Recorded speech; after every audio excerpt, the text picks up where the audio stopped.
Hello everyone, आज चाहिँ हामी तावल जाँदैछौँ। देख्न सक्नुहुन्छ यो चाहिँ तावलको पुल हो। एकदमै अग्लो छ, एकदमै लामो छ। पुल पनि कटिसकेको छ। सक्नुहुन्छ पुल यो नै हो अहिले हामीले तरेर आएको पुल। सो फाइनली म नमीसँग भेटिसकेको छु। नमीलाई देखाउन जाँदैछु। देख्न सक्नुहुन्छ हाम्रो जोडी। हेलो गाइज, फाइनली हामी खाजा खाएर पनि हिँडिसकेका छौँ। देख्न सक्नुहुन्छ पछाडि मेरो वाइफ आउँदै हुनुहुन्छ। हजुर फेस्दै हुन् हाम्रो मैच्याङ। सो यस्तै छ गाइज।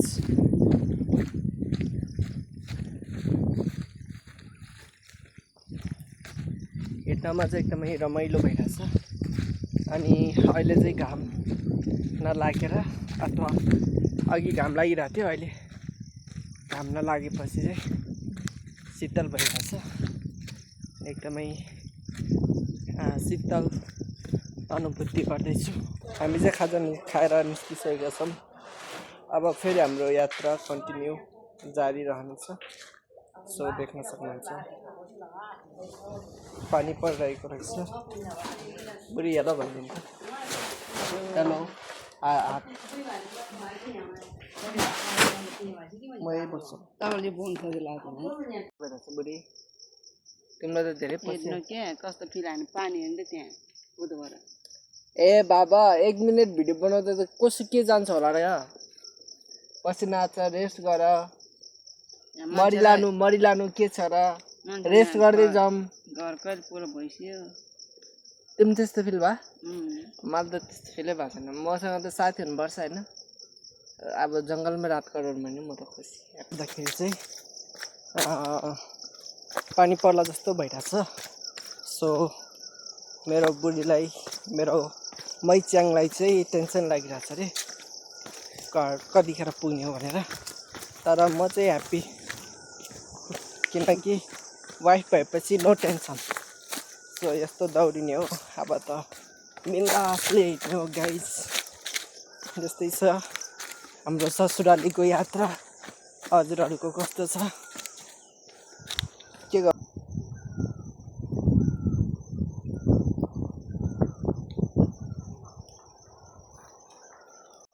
पानी गुटुङ टुङ टुङ टुङ टुङ परिसकेको छ। सो त्यही भएर छाता चाहिँ मेरै झोलामा छ अरे। तर मलाई भिडियो बनाउने मन भएर मलाई छाता ओर्न मनै लागेको छैन। मैच्याङ तिमीलाई छाता ओर्दा कस्तो देखिरहेछ? एकचोटि हामी नि हेरिदिउँ। खै बाटो छोरा बाटो छोरा। हाम्रो मैच्याङले चाहिँ छाता ओर्दा यस्तो देखिरहेछ। हेर्न चाहिँ पाइयो। पानी चाहिँ खत्रै ठुलो पर्ला जस्तो छ। नम छाता निकाल्नु छिटो, फास्ट भिजिसकेको छ मैच्याङको बुढा। सो छाता पनि मैले पाइसकेको छु। देख्न सक्नुहुन्छ एकदमै बिन्दास।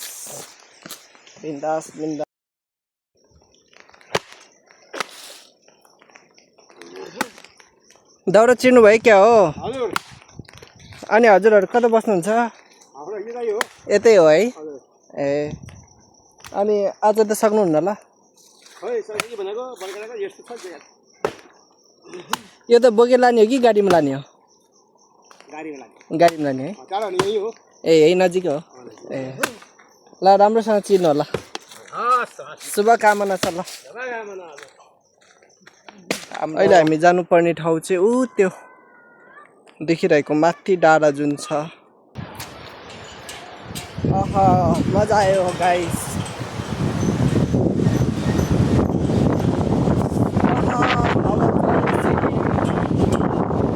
यस्तो छ है। चल्यो सारा एकदमै ठुलो हावा आइरहेको छ। यो ठाउँ हेर्न सक्नुहुन्छ पछाडिको। सो मेरो बुढीलाई हावाले ओहो गाइस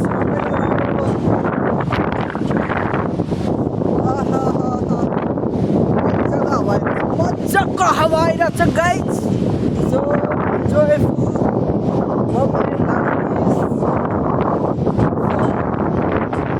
हाम्रो पुल पनि कटिसकेको छ आहा पुलको हिँडाइ चाहिँ एकदमै रमाइलो रह्यो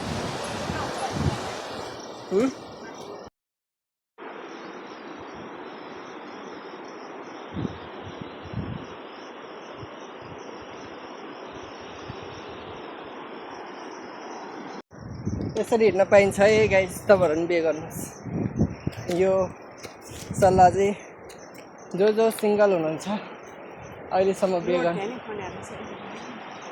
कहाँ जाने दुईवटै road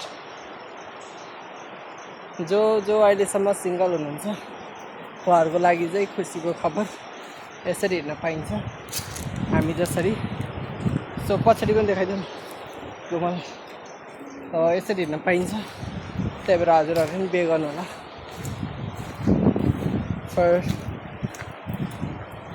from my side good side मलाई मेरो बुढी आज कस्तो मैले आज किन मेरो बुढीलाई एकदम बेग्लै दिएको छ भनेर मैले यसो सोच्दा अहिलेको निष्कर्षमा आएँ किन थाहा छ म पहिला त्यो उता साइबरमा काम गर्दाखेरि त्यो साइबरको त्यो साउको बुढीले जहिले पनि यस्तै मतलब लाग्थ्यो कि त्यही मेरो बुढीलाई किन आज अर्कै छुट्टै देखाएको छु किन कोसँग म्याच गरेछ भनेर यस्तो विचार गरे त त्यो साउको बुढीसँग म्याच गरेर रहेछ अलि उसा जस्तो भएछ है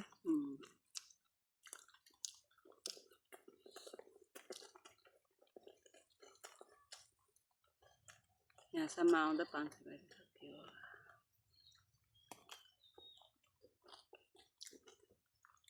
चटपटी चाहिँ मिठै रहेछ तर अलिक पिरो कम रहेछ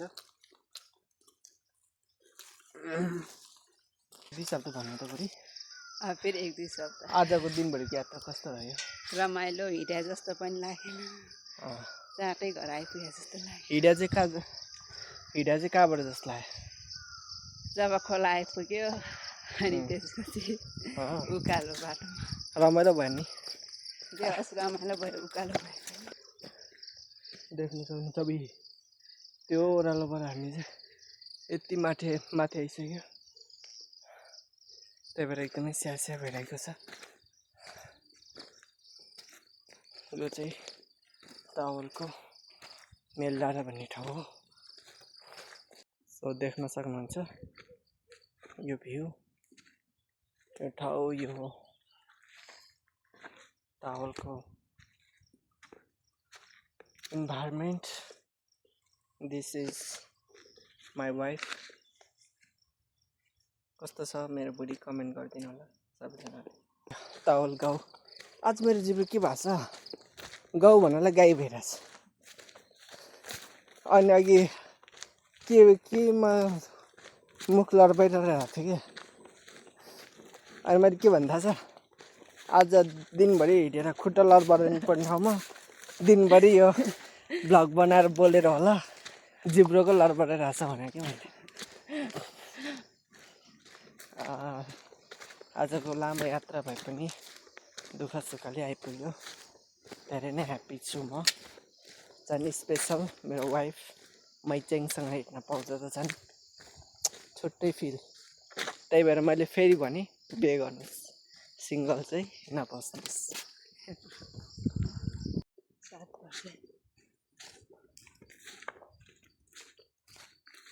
तर यस्तो के हामी जहिले आउँदा नि अब घरमा पुग्दाखेरि अँध्यारो हुन्छ नि त त्यही बानी लगाए जस्तो कि है उज्यालोमा त अब अघि छिटो आयो भन्दा पनि हामी आइपुग्नु त 6 बजे घर पुग्थ्यो नि त त्यस्तै अब बाटोतिर नबसिकन अनि खाजाहरू चटपटीहरू नखाइकन ल घरै गएर खाने